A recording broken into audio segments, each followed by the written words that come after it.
Welcome to the Captain Bagrat'll podcast, where we're on a mission to fight boring news about Asia and Australia. You know, it's a tough job, but somebody's got to do it with a finger on the Asianish pulse. As always, we're recording from Downtown Chinatown with yours truly, the mythical Madam Chan and friends.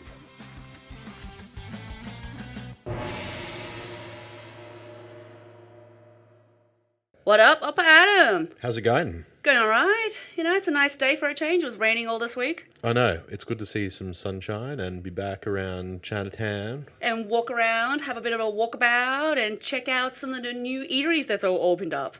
The new what? Eateries, like food. Oh, restaurants. There's heaps. Especially along this road, like along Dixon Street, there's heaps of new restaurants. I know. I'm just so glad I can actually sit down and feel like a customer again. I'm so sick of serving myself and washing dishes. Yeah, and takeaway food doesn't taste as good as eating it when it's just come out of the kitchen, don't you think? Yeah, I completely agree. I don't know, there's something about eating out of a plastic Tupperware container that's just it's not good. And just plus, it doesn't taste as good. Yeah, and plastic itself, when it's melted, is not good for you either. Yeah, I'm sure it's not great. Yeah, well, we can probably save that one for another episode. Go into like the chemical breakdown of a plastic Chinese container and how bad it is to reuse it. Like, I've got a whole cupboard full of them at home. And how it affects your hormones, right? Yeah, secret scanning, or like it makes you infertile if you eat from Chinese containers too often. Or just plastic containers in general. Yeah.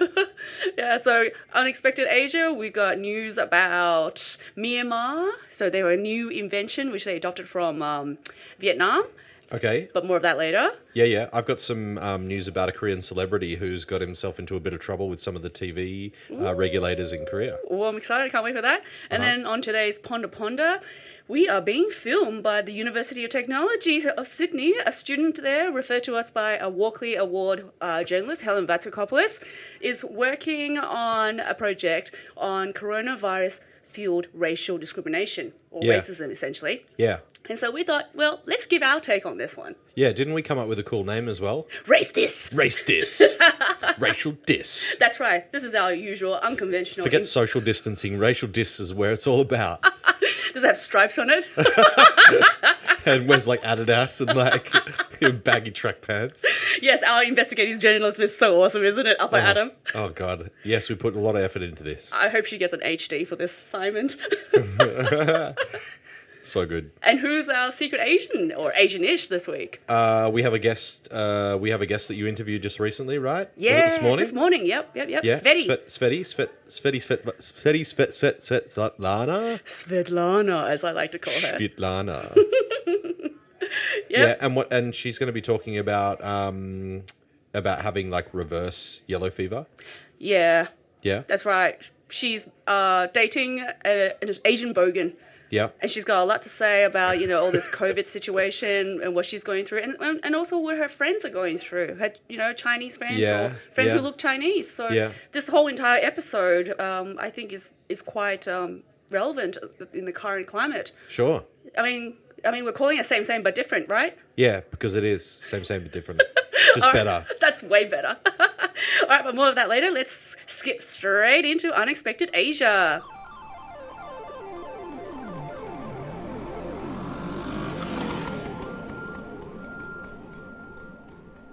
So, what's unexpected stuff happening in the world of Asia this week apart from North Korea?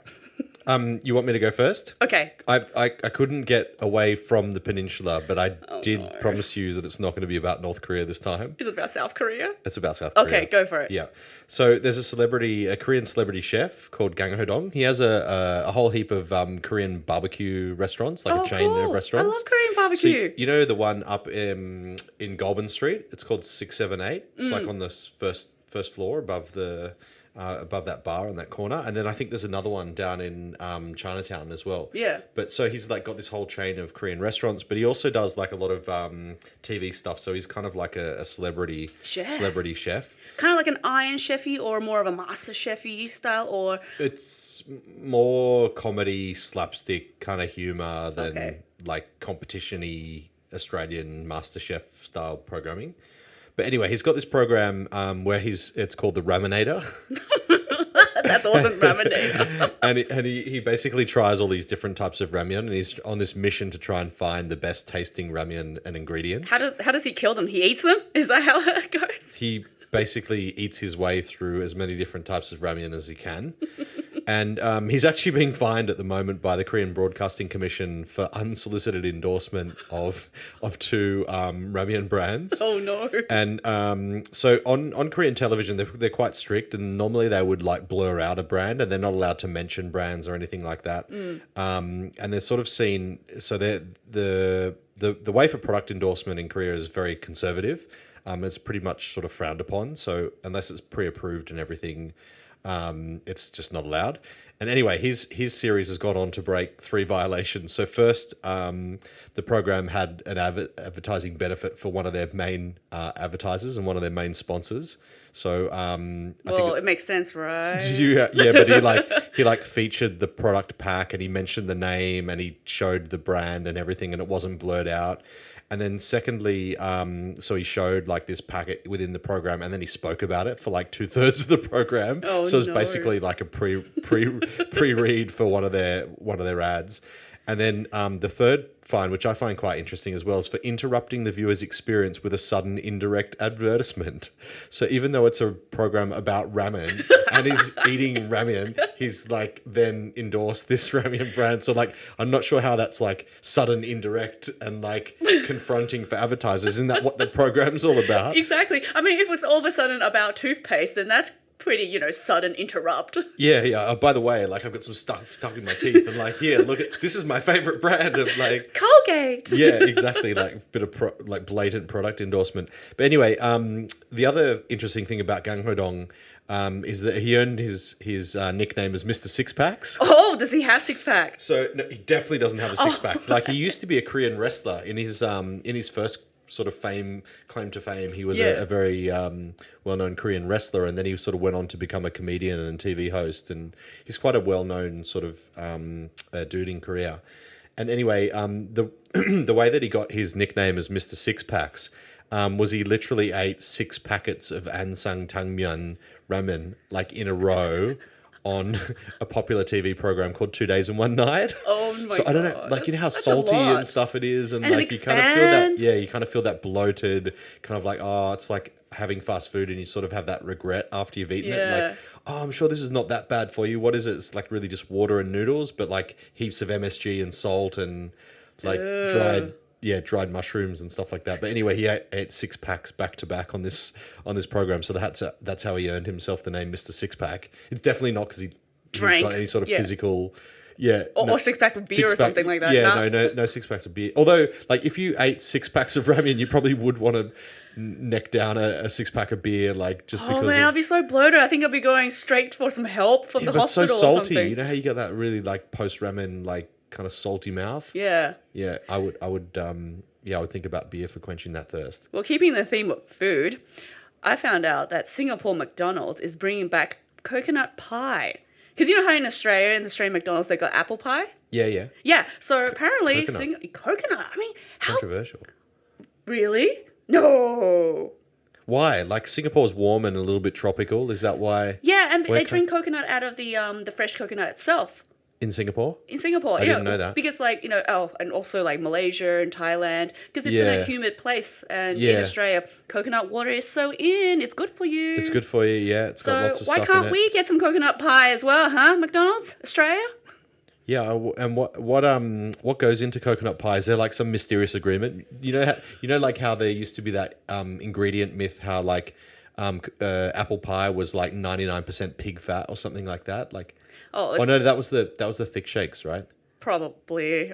I think I decided to forget that. It's stat. It's not real apple. it's Oh, it's something else. Yeah. It's like the custard apple or something like that, or not even choco. I think. Yeah, choco. Yeah. Yeah. What the hell is choco? It's like a cheap vegetable, is it? Probably. I bet you the coconut pie's got some, but it's just bleached, so it's nice and white, just like a coconut.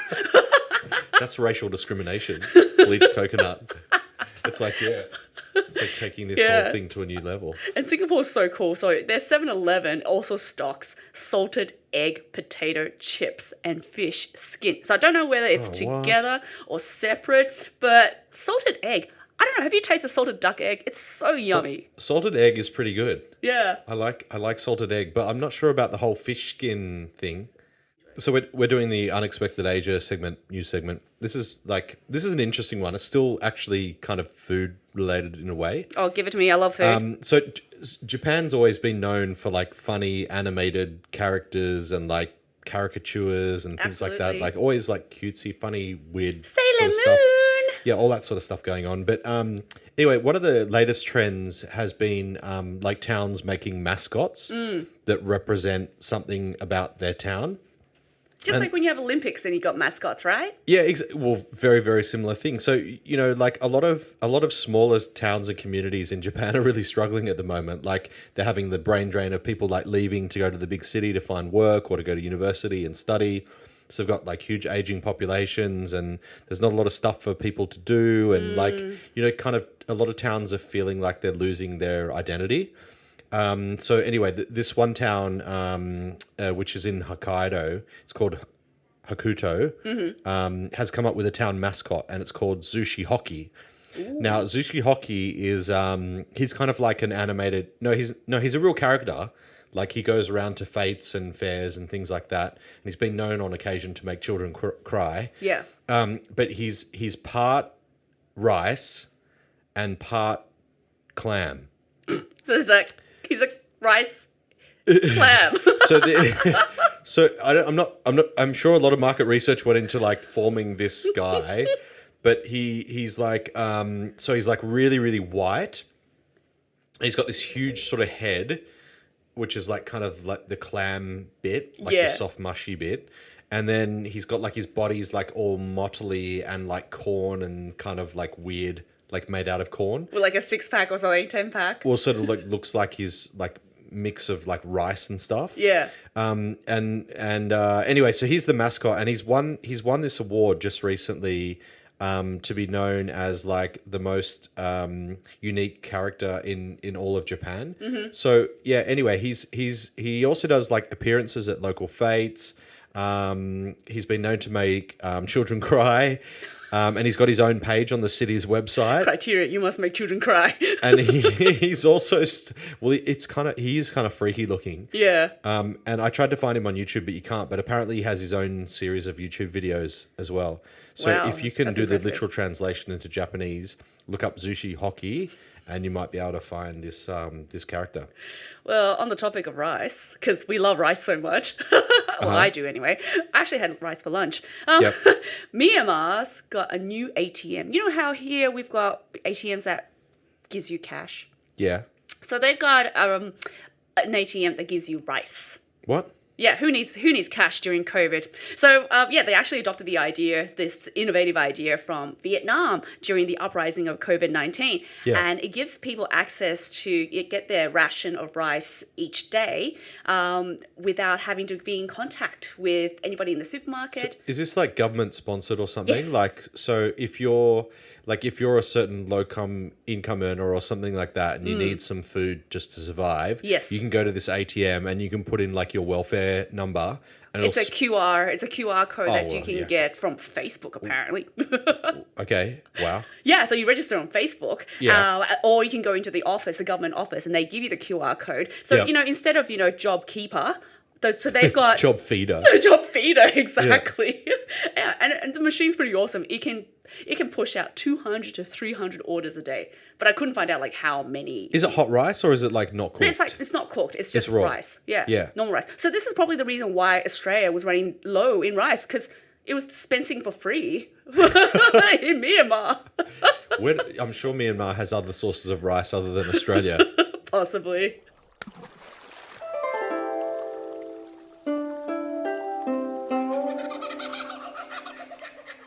What have you been pondering lately? Well, I've been pondering something serious.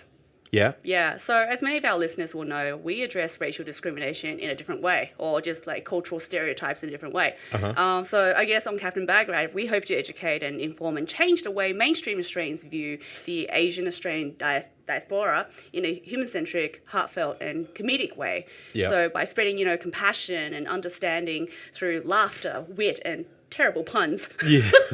Sorry about that. We're so good at that, I know.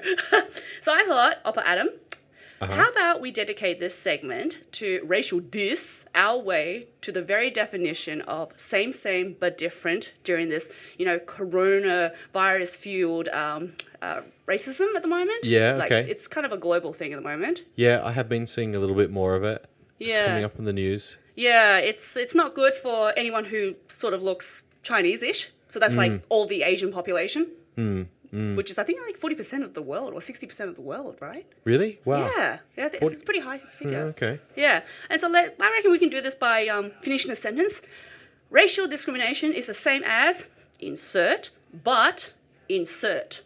Okay. So like, same but different. Same but different. Yeah. So do you want me to go first? All right, give me an example. Okay. Race diss is the same as... Shut up. Okay, race diss is the same as, why can't I have my cake and eat it too, but with some spice? Spicy cake. Spicy cake. Have you tried that watermelon cake? No, I haven't, but I've seen it. Black Star pastry? Yeah. Oh, man, it's so good. Yeah. So if you can stand the line to like... That's why I don't line for up an hour for it. Yeah. So what inspired me to choose this one is like, when you have two cultures, or even like some people have three different heritages or cultures, people always ask you, hey, where are you really from? What is your heritage? And, it's kind of like a question, well, to me, it's a kind of a question like, who do you want to choose between your mother and your father? To me, it's irrelevant because I'm like, I choose both. Why would you want me to choose one or the other? Yeah, okay. So I feel as though, when people ask you, are you Chinese or are you Australian? I'm like, well, actually, I'm both. Yeah. Like, where are you from? Yeah, exactly. And so I don't know why people can't accept, especially Asian Australians in Australia, and maybe even some of the international students who might feel more, American because they study there for about, 5 years. Yeah. Why can't you just have two or more heritages and be True. okay with it? Very true. Yeah. So I don't know how you feel about that. I think there's benefits of like being like a hybrid. Yeah. Where you can bionic like good things from one culture and good things from another culture and put them together. Yeah. And it's like better. It's like bionic better than the original or Exactly. the sum of the two parts. And just like you, someone could walk down the street and go, oh yeah, that's another typical Australian guy, the guy next door. But you know Korean culture quite well.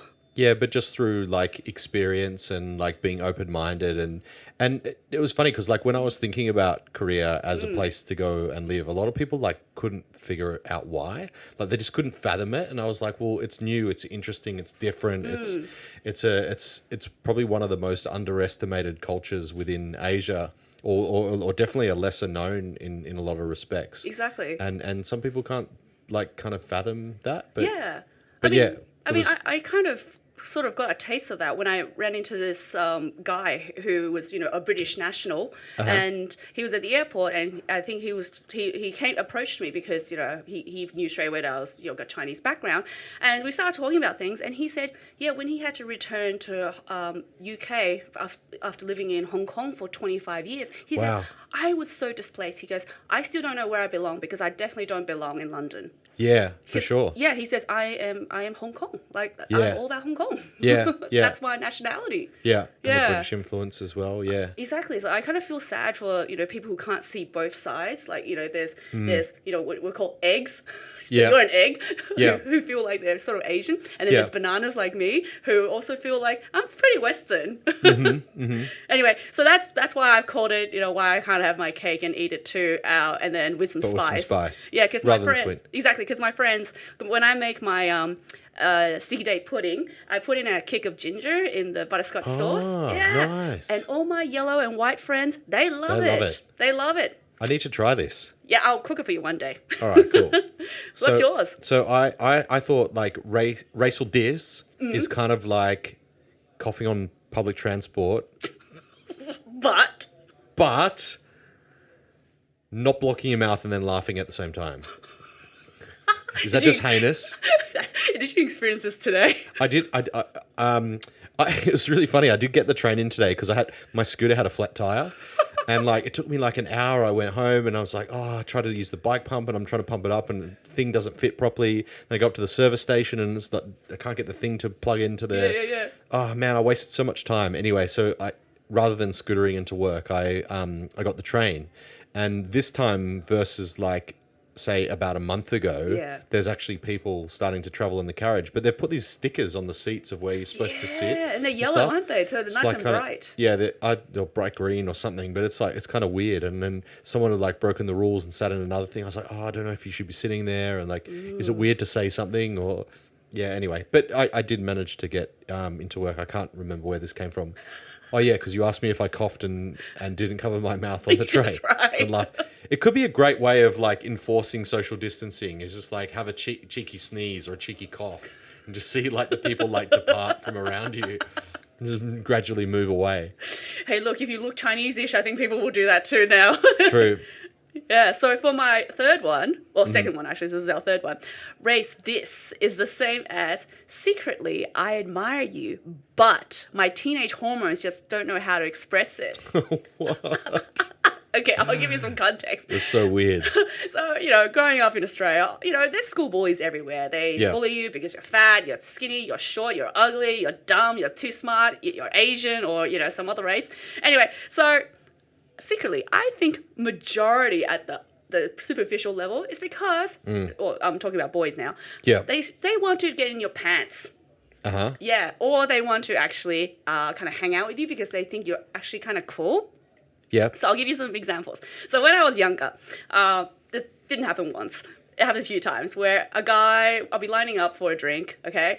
And I had a boyfriend at the time. This is not teenage love. This is like This mature. This is through the breath of my life. How about Okay. Yeah. Okay. So what happens is, it's quite common. Guys would want to hit onto me or whatever. So there's one particular incident. So he touched me without my consent. Uh-huh. Back then when, consent wasn't, a thing. Yeah. And so I looked at him with a dirty When you look. could still touch people, like you didn't have to use your elbow. Exactly. And so I just looked at him. I was just like, really? No. And you know what? Because he got rejected, Yeah. he threw a racial slur at me. Oh no. Yeah, so that's... Tragic. I know. So this is what I mean, like, I sort of admire you, I want to get to know you, but I have to do it in a really nasty way. And then when I was at school studying art, in art class, I had these two kids who just were relentless every time that they were, bully me and stuff like that to do with my race. And this was actually in Ipswich. So I lived in Ipswich during the Pauline Hanson uprising. Oh wow. I know, tough times, Yeah. This is what's made me tough. And so one day, I just looked at them going, you know what? Art class is when I have my Zen moment, where I can be creative, where all can be creative and just, draw our stuff. Yeah. And then they started making jokes again. The next thing I knew, I just started telling him, hey, guess what? Pauline Hanson's my auntie. Stop pulling her out all the time. What? I know. So I just pulled a joke. And then they just sat there. They just had no idea. Didn't know what to say. Exactly. And do you know what? That completely broke the ice. Yeah. Yeah, and from there, she actually started, oh, God, I don't know how to respond to this. And then she's actually started saying, actually, we've been sitting here because I really like what you draw and you're really good. Can you teach me how to? Uh-huh. Random. So this is why, I give you crap, but I actually admire you. Aw. I could go on, but Isn't I that won't. sweet? I know, it's kind of sweet in a really difficult way. So maybe schools need to teach kids this is how you approach somebody who looks different or something that you don't know, perhaps not through racial discrimination. Just have a conversation. But your hormones don't know how to express it. Exactly, you always don't know how to express it. Yeah. Anyway, so there, I think that's all I've got. Okay, that's fair enough.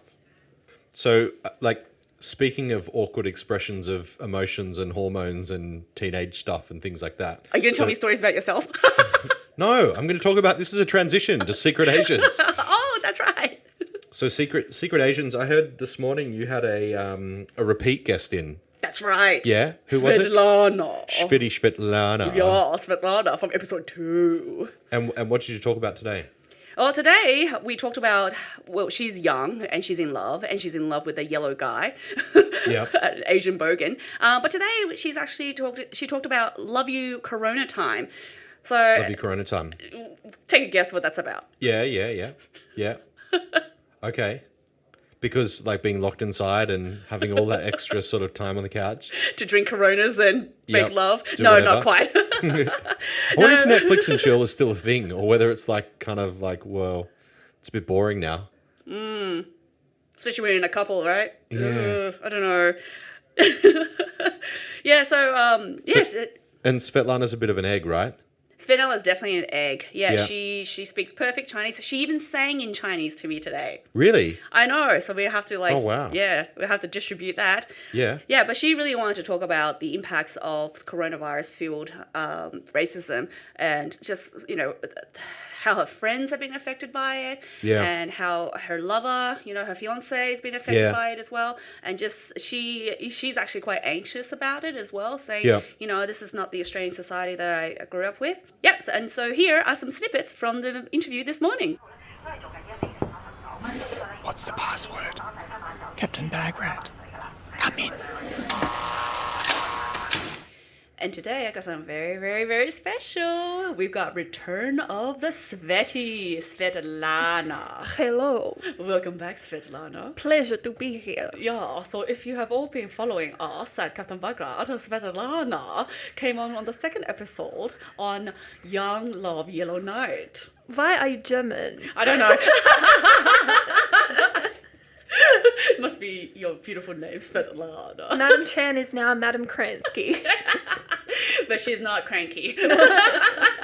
Yeah, so your episode, the second one that we've ever done, is the most popular for downloads ever. Is that just because we talked about dick sizes on it? I think so, because pretty much all the feedback I've been getting, people have been going, that's Svetlana. I don't know where you found her, but she says it. She says it as it is. I'm just saying, I don't know where this Asian guys have small dicks thing came from. It's like they never even banged an Asian guy.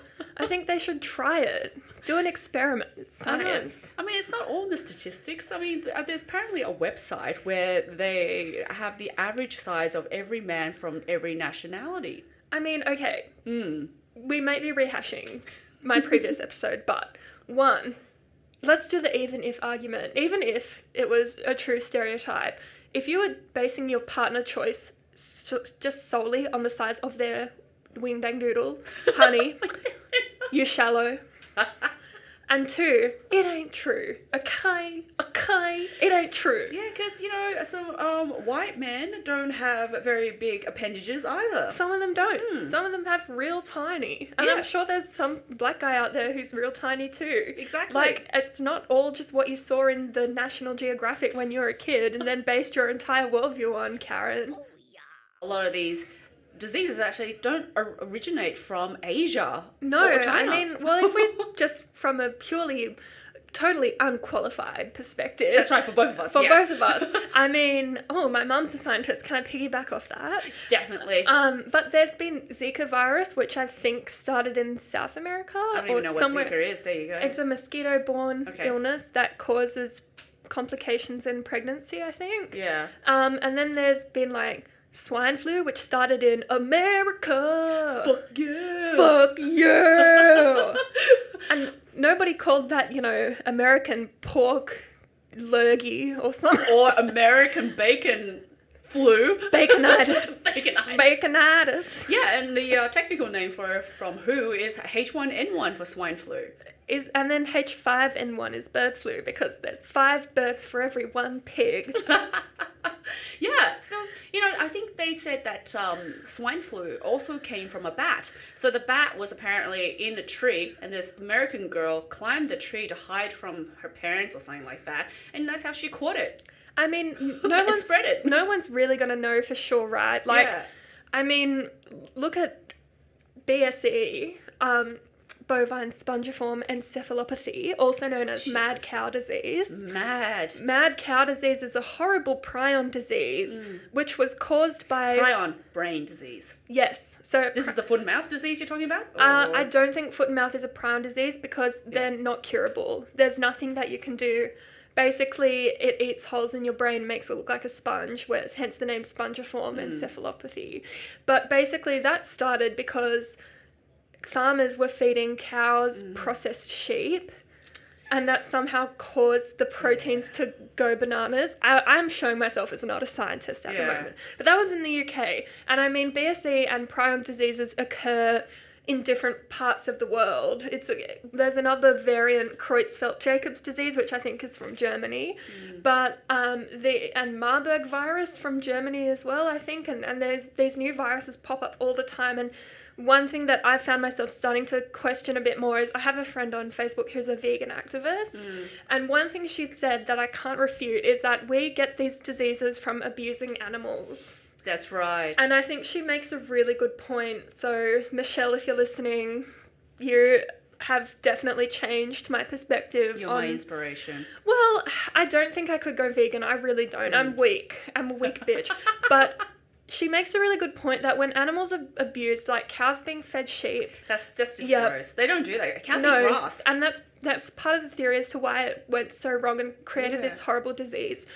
Another place where prion diseases exist is Kuru, which is in cannibalistic tribes in Indonesia. Yes, I've heard that. In Papua New Guinea, I believe. Think, it may be PNG. If I said the wrong thing, please tweet me and tell me the right answer. My Twitter handle is @YOURMUM. Svetty. And right, Svetty, by the way. Yeah, but not my real Twitter handle in case you didn't figure that out. I just spelled out your mum. Going back to the tension being faced by anyone who looks sort of Chinese or Asian-ish. Some of your friends and families, how are they dealing with it? Well, everyone's been affected differently. I mean, I've had so many friends share stories of racial vilification, which is honestly just disgusting. And even when I've tried to encourage them, to report it to police or report it to the media, they don't want to. So maybe that's what you were talking about with that, just want to, deal with it and move on. Yeah. But some of the things, just for example, with a group of friends, I was standing around talking, and one of the girls is from China, and she just got back. This was in January. She just got back from Lunar New Year, and she had observed all the guidelines at the time of isolation and all the things that you were meant to do back then was a little bit different than it is now. And when she was over there in China, she spent the whole time at home. She didn't go anywhere. She didn't take any risks, even though this was essentially the Chinese equivalent of Christmas. The family didn't celebrate at all, and she almost regretted going because it was so hard, but she wanted to see her family. Who can blame her, right? Yeah. And another friend in the friend group was making joke after joke after joke about the coronavirus and making jokes about people eating bats. And afterwards I just asked her, are you okay? And she wasn't. She was really hurt. She was really hurt. But it's just, I didn't want to say something to him in front of her because I didn't want to be the white savior, but it was just so obvious that he was saying the wrong thing and he didn't seem to realize at all. He had no perception of what was around him, no situational awareness at all. It's do you realize that you're talking to someone whose family is currently going through this? Yeah. So I think just that lack of awareness, and even myself, earlier in the year I had a bad cold. I had it checked out by the doctor, did everything that you were supposed to do, and they just told me, wear a mask when you go out and about. So I had to go to the pharmacy to buy Panadol, such is the excitement of my life. And I walked past a group of tradesmen and they started shouting at me Ebola, Corona. That's not very nice. I was intimidated just because there was about 5 or 6 of them and one of me. I didn't think what they were saying was particularly bad, but I thought this is just because I'm wearing a mask. Actually, you're doing society a big contribution. I was just doing what my bloody doctor told me to do. I'm not that creative. So I was really shocked, and I thought I in some ways, with this pandemic going on, being Asian is like wearing that mask, but you can't take it off. You're just a target for people's crap. Here, the latest one, which will be our latest interview, which will be out later this week. Awesome. Do you ever ask for people to send stuff in, to comment or things like that? We would love to have people do that. Have people share the same but different stories? Yeah. So we've had, obviously we've given a couple of examples, but what's your same but different, version of it. Yeah. Version of racial diss. Race this. Race diss. Yeah. Well, race to your computer and type away. Yeah, and send it in, and then we might read out some of the best ones on the next podcast. I think that's a great initiative. All right. Excellent. Thank you, Appa Adam. No worries. Bagrat out. Hey, thanks for listening to this week's podcast. For the latest updates and kooky posts, follow us at Captain Bagrat on Facebook, Instagram, and Twitter. If you love it as much as Captain Bagrat and we do, please support us with likes and shares. If you're really digging Captain Bagrat, it does cost us a bit to produce, and we really appreciate donations and in-kind contributions via Patreon or however you like. I mean, we will never say no to be a sponsorship. Your support will bring us one step closer to having our own TV show one day and to live broadcast it from the heart of downtown Chinatown. Solid.